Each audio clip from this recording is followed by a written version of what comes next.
देखिए, एक बात मैं साफ़ कर दूं कि वो मैंने सिर्फ डिक्लेयर किया हूं। मैंने एक महाराष्ट्र के सदर की हैसियत से मैंने डिक्लेयर किया हूं। उसका सिलेक्शन जो है वो वहां के हमारे जो ज़िम्मेदार है वो ज़िम्मेदार और हैदराबाद की टीम उन लोगों ने फ़ाइनल किए। और फाइनल करने के बाद असद साहब ने मुझे हुक्म दिया था कि आप अपने तौर के ऊपर इसे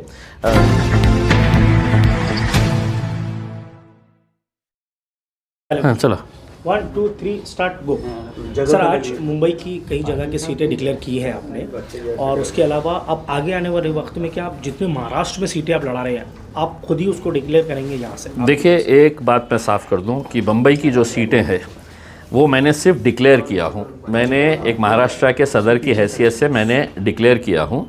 उसका सिलेक्शन जो है वो वहाँ के हमारे जो ज़िम्मेदार है वो ज़िम्मेदार और हैदराबाद की टीम उन लोगों ने फ़ाइनल किए। और फाइनल करने के बाद असद साहब ने मुझे हुक्म दिया था कि आप अपने तौर के ऊपर इसे रिलीज़ करे करके। ये सिर्फ एक कॉन्स्टिट्यूंसी की है जो गोवंडी का है, मानखुर्द इलाका वहाँ के। तो मुंबई के पूरे सीट्स जो है वो मैंने अभी नहीं तय किया हूँ। ये जितने आज डिक्लेयर किए हैं मैंने सिर्फ अनाउंस किया है। आज रात में मैं मुंबई जा रहा हूँ। हमारे वहाँ के सदर फारूक शाब्दी साहब के साथ बैठ के हम मीटिंग करेंगे और मुंबई के अतराफ़ के जो इलाके हैं आज रात में ही उनसे बातचीत करेंगे। जैसे मुंब्रा हो गया है, वसई विरार का इलाका हो गया है, भिवंडी के ताल्लुक से है, मीरा भयंदर है। तो ये सब चीज़ों का है। तो आज रात में डिस्कस करेंगे, कल दिन भर लोगों से मिलेंगे, बातचीत करेंगे। लेकिन जो भी है वो पार्टी का यूनानिमसली डिसीजन रहेगा। ये मेरा अकेले का डिसीजन नहीं रहता है। जो भी कैंडिडेट डिक्लेयर होते हैं वो पहले उसकी लिस्ट असद साहब के पास जाती है। असद साहब उसको रिव्यू करते हैं, उसके ऊपर कई सवाल वो पूछते हैं, फिर उसके बाद जो है वो डिक्लेयर। सर, संजय केनेकर जो है वो कह रहे हैं कि एमआईएम को यहाँ से उखाड़ फेंकने का काम हम ही कर सकते हैं। देखिए, अब छोटे छोटे बच्चों से मैं तो उलझना नहीं चाहता हूँ। इलेक्शन बहुत बड़ा मसला है। अभी ऐसे छोटे छोटे बच्चों की बकवास बातों के ऊपर अगर मैं अपना ध्यान देने लगा तो मेरा वक्त है तो इसी के अंदर ज़ाया हो जाएगा उसमें।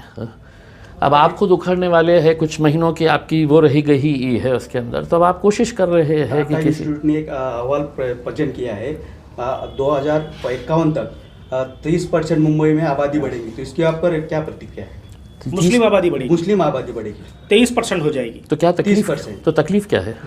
नहीं, वही मुसलमान हिंदुस्तानी मुसलमानों की आबादी बढ़ेगी ना, तो इसमें तकलीफ क्या है? उसमें ऐसा क्या ये हो गया है?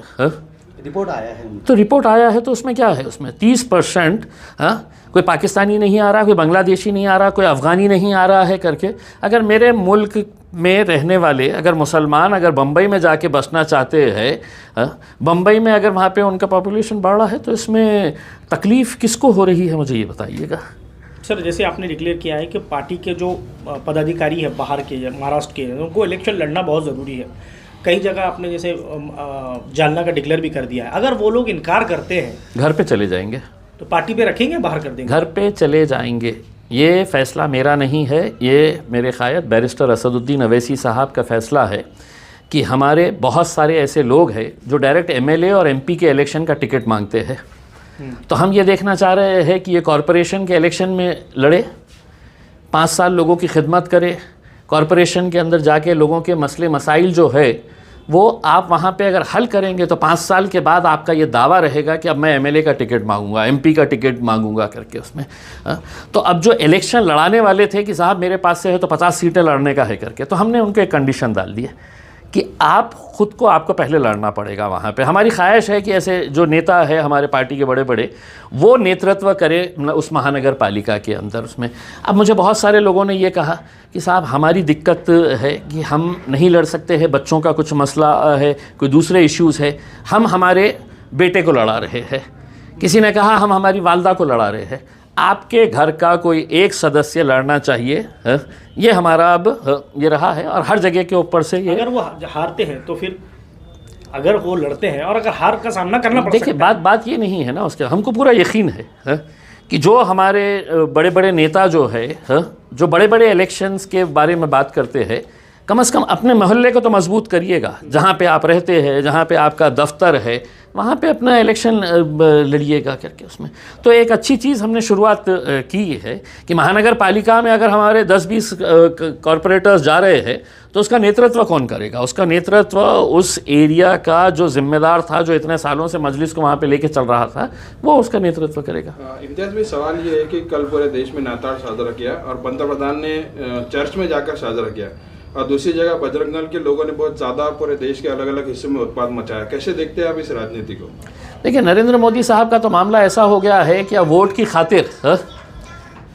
की खातिर अगर रमज़ान ईद का मौका आया तो हो सकता है वो मस्जिद में भी नज़र आ जाएंगे, क्योंकि उन्हें वोटों से मतलब है। उन्हें मतलब ये सब चीज़ों से कोई ये नहीं है इसमें, ये सब वोटों के भिखारी है ये।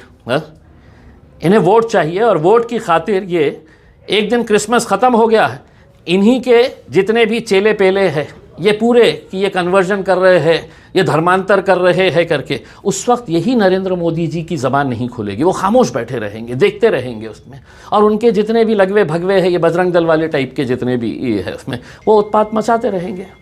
ठीक, thank you. Thank you. Thank you.